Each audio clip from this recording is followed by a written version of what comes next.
Let's talk expectations. When was the last time something met your expectations? And not like 90 or 95% fulfilled, but I mean actually met 100% of your expectations.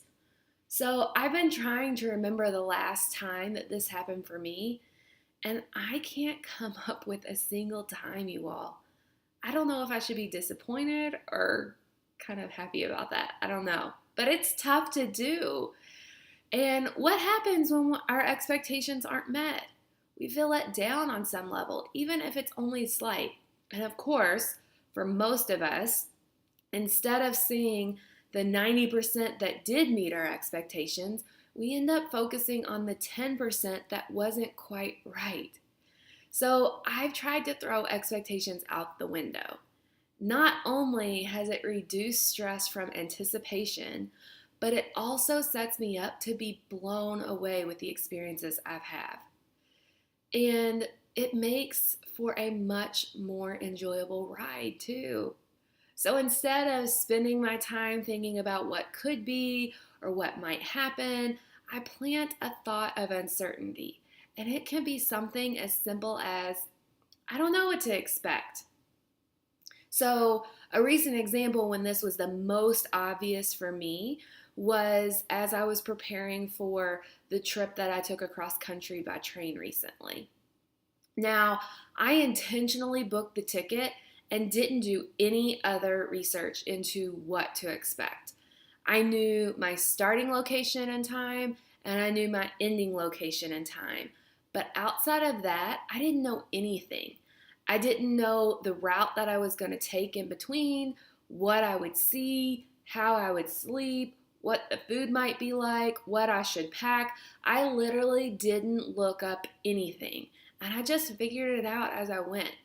And I'm telling you, I have no doubt that the number one reason I will always remember this trip is because I did not have any expectations coming into it.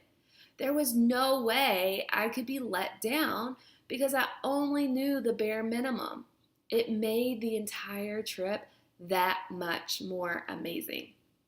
Now, I want you to hear me though when I say that not having expectations doesn't mean you don't have standards. These are two different things. So, lowering your expectations around something or someone doesn't mean lowering your standards. So, let's take a relationship for example. Everyone has a list of their ideal partner, the things they want their partner to encompass, whether it's actually written down or just in their mind. We all have it. These are standards, the characteristics you want that person to have. Expectations come into play when you meet someone and start sizing up their behavior to your standards. Do you see the difference? So, if you let go of the expectation that someone you just met is going to meet all your standards, it allows you to have more fun and be open to the possibility that they may bring something to the table you hadn't even considered. And in the long run, maybe you do find out that not enough of your standards are met and you go your separate ways.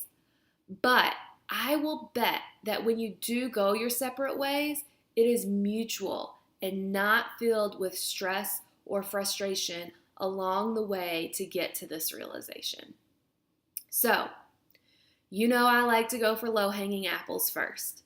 So, what's an area in your life where you can easily let go of expectations and enjoy the journey and everything that comes with it?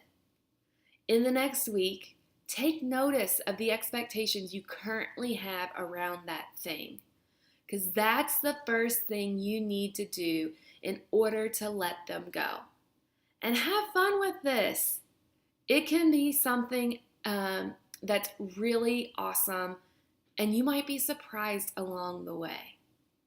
I hope got you thinking, and have a great weekend. Mwah.